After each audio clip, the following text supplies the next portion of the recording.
आप सभी को मेरा नमस्ते।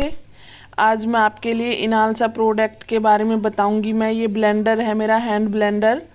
ये मेरे को पड़ा था 2600 रुपये का और 40% डिस्काउंट थी। इसका एक्चुअल रेट उस टाइम 4300 रुपये का था, क्योंकि मैंने 5 साल पहले मंगवाया था ये। और ये मैंने आपको इसको अटैच करके बताया। ये बता रही हूँ, ऊपर वाला बटन जो कम पावर का है, आपको कम चलाना है तो कम का, नीचे वाला ज़्यादा पावर का है। और पहले मैं ना मिक्सी से दूध बिलोती थी, जिससे बहुत मतलब बर्तन भी होते थे और वो पूरी घी में सन जाती थी। क्लीन करना बहुत मुश्किल होता था। फिर मैंने ये मंगवाया और इसने मेरा काम इतना आसान कर दिया, बहुत ज़्यादा। मैं 1 हफ्ते की मलाई इकट्ठा करके और उसको दही की तरह जमाती हूँ और फिर मक्खन निकालती हूँ। फिर उसकी छाछ भी यूज हो जाती है और मक्खन भी यूज हो जाता है। मैं डायरेक्ट मलाई से मक्खन नहीं बनाती, क्योंकि उसमें ना वेस्टेज ज़्यादा होती है। ऐसे ज़्यादा अच्छा होता है, क्योंकि बच्चे भी खा लेते हैं और मेरे हस्बैंड को मक्खन बहुत ज़्यादा पसंद है। तो इस चक्कर में मैं ऐसे मक्खन बनाती हूँ। और आपको एक चीज़ बताऊँ कि अगर काम आसान हो जाए, इजी हो जाए, तो कुछ पैसे खर्च कर लेना बुरी चीज़ नहीं है।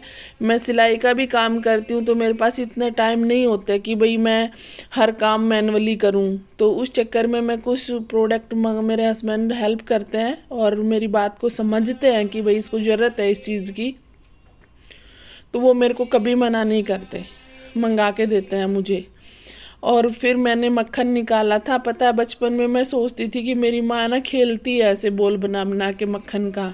अब मुझे पता चला कि ये मक्खन को इसलिए उछाल उछाल के निकालते हैं कि इसमें जो एक्स्ट्रा छाछ होती है वो प्रेशर से नीचे गिर जाती है और मक्खन मक्खन बच जाता है। सही बात है, जब तक कोई काम हम करके नहीं देखते हमें एक्सपीरियंस नहीं होता किसी चीज़ का। मैं गांव से बिलोंग करती हूँ। मेरी माँ हमेशा भैंस रखती थी, माँ दादी। तो ये सब चीज़ें मैंने बहुत अच्छे से देखी हुई हैं, समझी हुई हैं।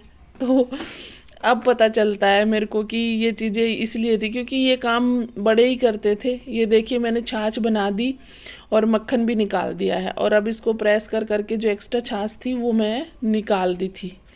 तो अब छाछ यूज हो जाएगी, भाई बच्चे पियेंगे ठीक है, नहीं तो मैं कढ़ी बना लूँगी।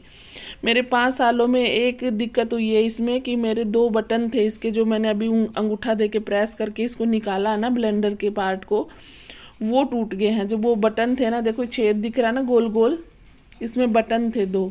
अब मैं दूसरे पार्ट का रिव्यू दे रही हूँ आपको कि वो कैसे वर्क करता है। इसमें 4 आते हैं। मैंने 3 वाला लिया हुआ है। ये ब्लेंडर, ग्राइंडर और वो एक वो मिक्सर है जिसमें आप एग वगैरह मिक्स करते हो। एक पोटैटो मैशर भी था उसके साथ, उसकी मुझे ज़रूरत नहीं थी तो वो वाला मैंने नहीं लिया। वो थोड़ा सा कॉस्टली था, 250-300 रुपये कॉस्टली था, वो मैंने नहीं लिया था। अब मैं इसको आपको पीस के दिखा रही हूँ। जो काम हम मिक्सी से करते हैं वो काम हम इससे भी कर सकते हैं। और क्लीनिंग इतनी ईजी है इसकी, बहुत ज़्यादा। आपको बहुत आसानी से क्लीन हो जाता है, बहुत ही मतलब कम टाइम में। अब मैं मिक्सी को जब भी यूज करती हूँ जब मुझे या तो जूस निकालना होता है या फिर कुछ ड्राई मसाले पीसने होते हैं, अदरवाइज़ मैं इसी को यूज करती हूँ। इसी को ऊपर रखती हूँ, स्पेस भी बहुत थोड़ा होता है। मैं इसको अपने दराज में रखती हूँ भाई, स्पेस। डब्बा तो ऐसे मैंने अभी आपको एक इसका पार्ट मैंने निकाला नहीं है अभी तक, वो ऐसे ही पड़ा है, नया का नया, यूज ही नहीं करा है। वो आज वीडियो के लिए मैंने डब्बा निकाला, इसी में पड़ा है वो। और ये मैं आपको पीस के दिखा रही थी कि ब्लेंडर कैसे काम करता है पीसने में, ये मैं दिखा रही थी आपको। और इसको धोना इतना आसान है, बहुत ही ज़्यादा।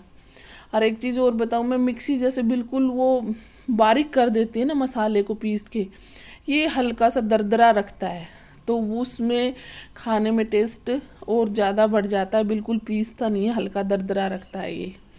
अब मैं आपको तीसरा पार्ट यूज करके दिखा रही हूँ इसको। ये मैं बहुत कम यूज करती हूँ, यूज ही नहीं करती। कम क्या, यूज ही नहीं करती, निकाला ही आज है वीडियो की वजह से। अब इसको यूज करके दिखा रही हूँ मैं आपको। और मेरी वीडियो अगर आपको अच्छी लगती है, मेरी जानकारी अच्छी लगती है, तो प्लीज़ सब्सक्राइब माय चैनल और वीडियो को लाइक और शेयर करना ना भूलें। ये देखिए बटन टूटने के बाद ये दिक्कत आई है मुझे कि अभी इसको निकालना, कभी कभी तो इजीली निकल जाता है और कभी कभी बहुत टाइम लगता है इसको निकालने में। बाकी और कुछ नुकसान नहीं हुआ है, 5 सालों में बिल्कुल अच्छे से चल रहा है, कोई दिक्कत नहीं है। कभी कभी नाखून काट लेती हूँ ना तो निकालने में दिक्कत होती है, नाखून होते हैं तो अंदर से प्रेस हो जाता है, चुबा के प्रेस कर देती हूँ। अभी मैं आपको अंडा फेंट के दिखाऊंगी। इसमें मेरे को ऑमलेट बनाना था और जो पहले मैंने प्याज अदरक और वो मिर्ची पीसी थी ना, वो ऑमलेट का ही एक पार्ट था जो मैंने इसमें मिक्स करना था, क्योंकि ये सिर्फ मिक्स करता है, पीसता नहीं है, तो उसमें मैंने पीसा था। ये अब मैं इसमें अंडा फेंटूंगी, आपको दिखाऊंगी। मैं अंडा भी मैं उसी में ही फेंट लेती हूँ, इसकी बहुत कम ज़रूरत पड़ती है मुझे। बहुत क्या, मैं तो निकाला ही अभी है मैंने ये। अब मैं आपको दिखाऊंगी। आज गोलू के स्कूल में कुछ बच्चों की पसंद का लंच मंगवाया था, तो गोलू को ऑमलेट पसंद है तो मैं ऑमलेट ही बना रही थी। ये ऑमलेट की चीज़ें डाल रही थी मैं, और इस चक्कर में फिर मेरी एक वीडियो भी बन गई थी। वीडियो को please like share and subscribe करना। ये देखिए ऐसे काम करता है, ये ऐसे वर्क करता है। और उसके बाद मैंने इसको भी मिला लिया था जो मैंने पीसा था। इसको मिलाने के बाद मैं फिर से घुमाऊंगी, इसको सारे को मिलाऊंगी। और ये गोलू देखने आया था कि मेरी मम्मा का प्रोसेस कहाँ तक पहुँचा है, ऑमलेट बनने में कितनी देर लगेगी। और फिर ये स्कूल के लिए तैयार हो रखा था। ये मैं इसको अब फिर से घुमा रही हूँ।